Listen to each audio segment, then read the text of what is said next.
orang kita suka. Why? Because they have sentimental value. Oh. Wow, that is amazing. That is a choice of bombastic word dari segi Good phrase. frasa yang bagus. How you know that word? Okay. I kamus vocabulary. Dictionary. Good try. That's alright. That is amazing actually, Ghazali. Yes, thank you. Lepas tu kita ada My Dream Car has always been a blue Myvi because it has ayat kompleks a great sentimental value. Saling everyone. Manalah tahu siapa dapat my dream car kan? Amin. Miss Maria punya mulut masih by the way. You guys, So this is how you can get. You can pave your way. I tak nak cakap you can get, and that's not my. Awesome. That's not me lah. You can pave your way, buka jalan. Pave your way itu adalah membuka jalan ke arah mendapat 6. Jaga dua benda ni insya-Allah. InsyaAllah. Miss, apa ni kalau saya cakap tu tersekat-sekat? English please. Tak. Okay. Excuse me, Miss.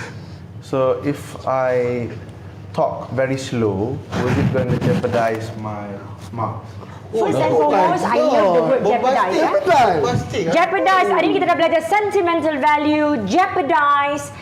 These are amazing words. Yeah. Okay, keep going. Aiming for awesome. This is how you can get 6. We call it as band 6. Okay. Tapi to answer that question. To answer the question, lupa pula soalan.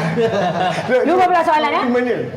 Because if you are talking about you mean by your pace your pace. Pace terlalu slow. Hesitation. Dia macam teragak-agak macam ada reluctant. ada reluctant. Those bukan grammar. Ada spectrum of focus of Baik. Tapi while we are there, Yes. I'm just going to quickly talk about that. Sebab bila kita teragak-agak ni ada resepi dia. Apa resepi dia? Campur telur. Resepi dia Dia tak kira juicy dia ke? macam buat kek. Tak boleh. Bukan. Okay. Jadi resepi dia Betul adalah juga. when you are hesitant to say about something. Kalau awak agak-agak nak cakap tentang sebuah topik, instead of awak cakap ataupun you pause to think. You shut your mouth. You pause, you relax sekejap. Pace tak menjadi masalah. Kalau kita cakap, okay, volume tak boleh slow I'm not talking about volume ataupun dari segi your suara Up tu, and down tu. up and down of your voice. I'm not talking about that. I'm talking about pace, kelajuan kita bercakap. Kalau you cakap laju, that doesn't mean you are good. True. Okay, kalau kita cakap soft, not soft. You cakap slow and calmly, that is great. Okay. Later we'll give it a shot. Yes. I have Ifwat. a question. Ifwat, right? Yes, Ifwat. That's my name. Okay, if let's say we need to use Malay words, can Such we just say it with permission? For example? And then let's say I forgot about botak, and then I said botak with permission. Is that okay? Good question. Actually, you are not allowed to use any other language word except for English in a speaking test examination. Tapi kalau guna juga cikgu kena tolak Yes. Tolak markah. You will be Kamu pun penalized test bahasa Inggeris. in vocabulary. But there are words in English and there are words in Malay that we can use. For example, durian. Gotong royong. Gotong royong, for example. But I would highly encourage you guys to try to use English 100%.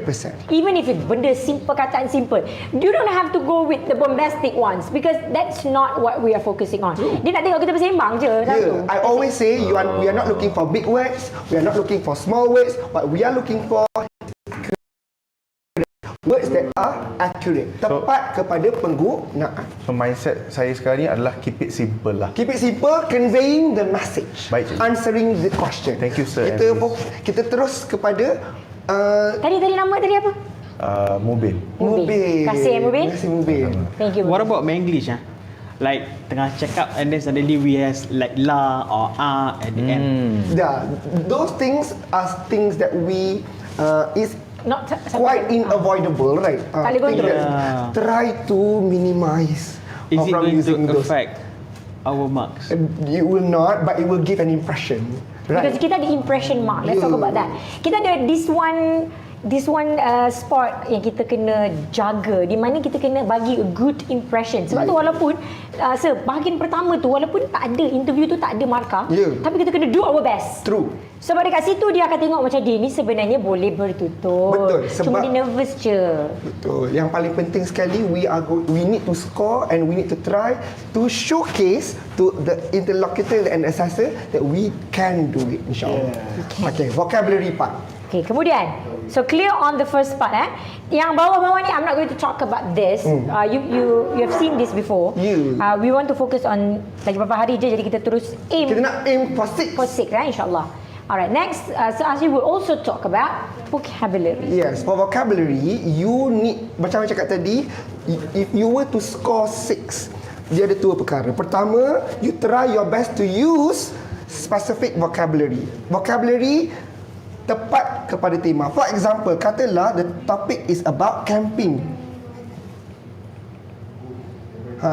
Kalau kita nak pergi camping kan, you guys are going to go for a camping, everyone.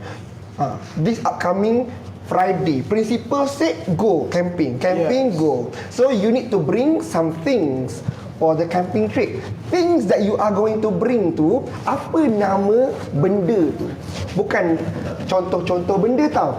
What is headlamp, those things adalah contoh-contoh benda. But what is the name of things that we should bring for a camping? Apa kita panggil benda tu in English? Ada yang kata equipment, right? Ada yang panggil tools, ada yang panggil things, Gears. stuff. Tapi sebenarnya the most accurate word for tema camping ialah camping gears. Itu bermaksud Tadi saya dah terbagi tahu jawapan dah. tak apa, that's alright. Memang Miss Mariam dah tahu jawapan. Tara kan. So camping gears lah the word that we are looking for. Again saya cakap, we are not looking for big words. We are not looking for small words. Accurate words, words that are thematically correct. Tepat kepada tema perkara yang kita nak cakap. Itu pertama. Common lexis yang kita selalu pakai on a daily basis. True. Yang kedua, you guys akan score juga 6 marks kalau you guys pakai less common lexis. Macam tadi anak murid kita gas guna sentimental value, words yang mungkin jarang orang dengar, unfamiliar words, itu pun memberi markah, memberi ruang kepada markah. Yes, So Asri, since you mentioned about camping gears, Yes. No things to bring to campsite, right? Yes. This Gen Z, my friend all, we now sekarang ni banyak pasal healing tau. True. So kalau kita orang cakap healing chair, macam mana tu? Healing chair, For healing chair, dia ada the accurate vocabulary to call that chair. It can be, sometimes we call it as foldable chair. Tengoklah mana kita pergi kalau pergi camping ke, kalau pergi pantai ke. It can be more accurately be used sebagai foldable chair ataupun camping chair. Tapi it is still acceptable sebab healing and also chair Like English. ada words in English. Jangan pakai salad. My friend didn't call me to restaurant because he salad. Salad. Cannot do that. Itu teruk sangat lah tu. Itu Itu teruk level sangat tu. Gen Z kan. You guys kata Gen Z kan. Yeah. No, I don't want to Itu dah jadi generalize. slang. Slang. Itu dah jadi Cannot slang. be Slang tak slang. boleh. Gona-wana pun kalau boleh jangan. Gona-wana Tapi kan. speaking kalau terlaju Boleh like lah. I want to go home. Tapi janganlah cakap I want to go home time tengah speaking kan. Nah, tengah buat dulu It's speaking. far better if you are able to come up with I am going to go What home. about accents? Okay. Sebenarnya I don't want to Because- talk about that because at the end of the day you need to speak whatever comes out from your mouth, whether it is American, whether it is British, whether it is What about, Malaysian, like, you my, speak. My friend sometimes he speaks but also got accent in Malay. For example, he want to say this lesson very hard lesson for you to learn. This is a true story. This is That's true story. That's true story. Okay, I understand. Okay, carry on. So how about that? Because sometimes the accent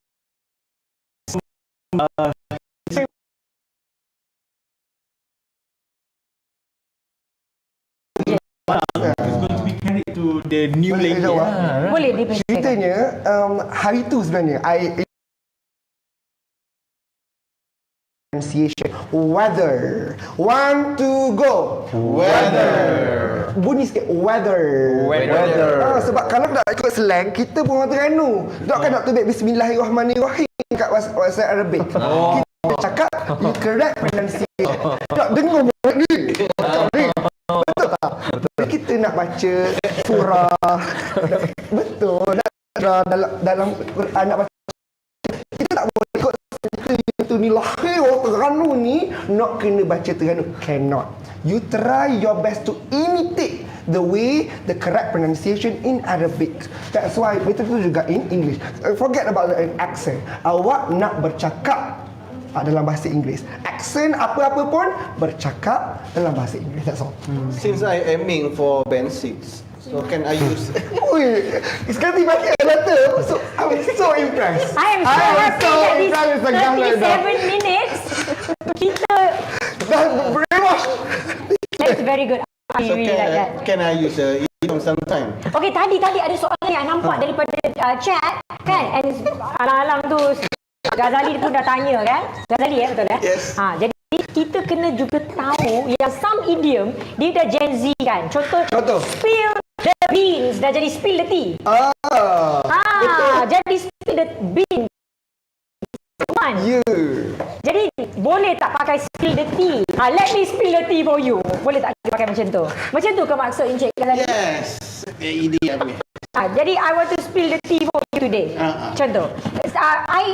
I wouldn't suggest you. Tapi in the English component kita ada juga this one figure speech yang pakai. Betul. So yang terbaik adalah gunakan idiom yang sebenar-benarnya. Kalau tak tahu, spill the beans. Kalau tak tahu dia idiom tu, kalau boleh jangan pakai langsung. Tak pakai langsung pun tak apa sebenarnya. Tapi kalau tahu tak ada pun pakai and you cakap. usually use that idiom, pakai. Persilakan pakai. Tapi tak pun it's okay. Sebab tadi kan kita nampak must use Incorporate idiom in your speech. They want this to be informal conversation. It's informal. And then yang tadi bulan tadi kan, yang tu third Lalang tu kita bolehlah terus. Okay. Okay, everyone okay ke so far? Good. Okay. Yang Okay. audience kita on TikTok, are you guys okay kalau kita move on to the next one? Spill the beans atau spill the Sebut beans? sentimental value.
So Asri to talk about part 2 lah kan?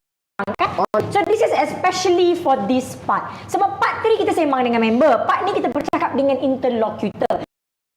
So part 2 of your contoh topik ni dia an act of kindness. Talk about an act of kindness you did. Benda baik terhadap orang lain yang you telah buat.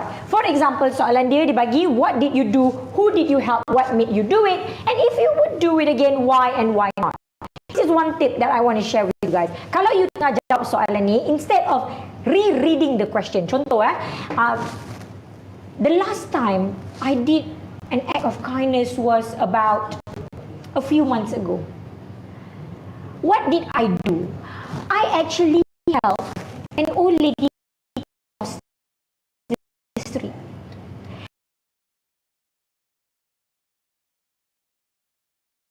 Because I felt, what made I do it? What made I do it? What made I do it? So you are reading the question, you akan lupa tau. You are not going to be in your zone. So instead of reading satu-satu soalan, tunjuk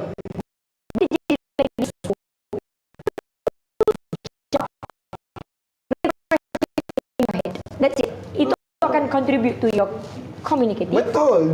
Your only job is to answer. Remember, focus on answering the question. Bukan macam, okay, what do you do? What did I do? Jangan buat macam tu. Terus fokus on answering. Again, I'm not making guys. What I'm doing is to share with you guys the reality of what my own student, kadang-kadang the one I observe, macam tu lah dia buat kita.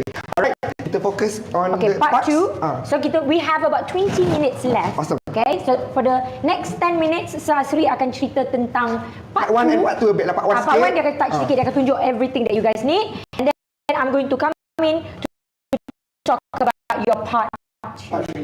Awesome. Part 2 pula. Ya Allah, semangat. Part 3.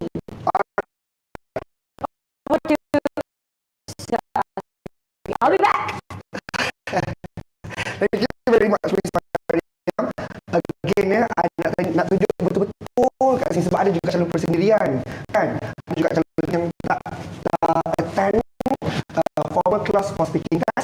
And you guys as well, remember, first things first, dipanggil dari bilik menunggu, guys akan datang berdua. You datang pairs. Pairs macam mana pilih? Pertama, you guys boleh pilih sendiri. Or korang ikut anggaran. Or cikgu you guys pilihkan. So itu keadaan di sekolah. So it's either or. Siapa yang menentukan? Your teacher. Itu pertama. You attend with your partner. Datang jumpa the interlocutor. Interlocutor akan duduk depan, the assessor akan duduk belakang. I will start the presentation in the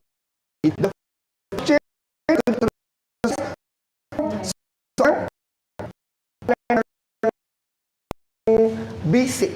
What is your name? Where do you live?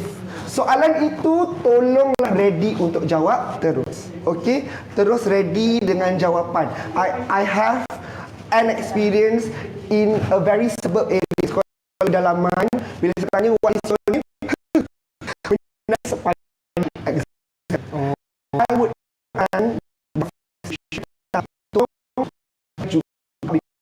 going to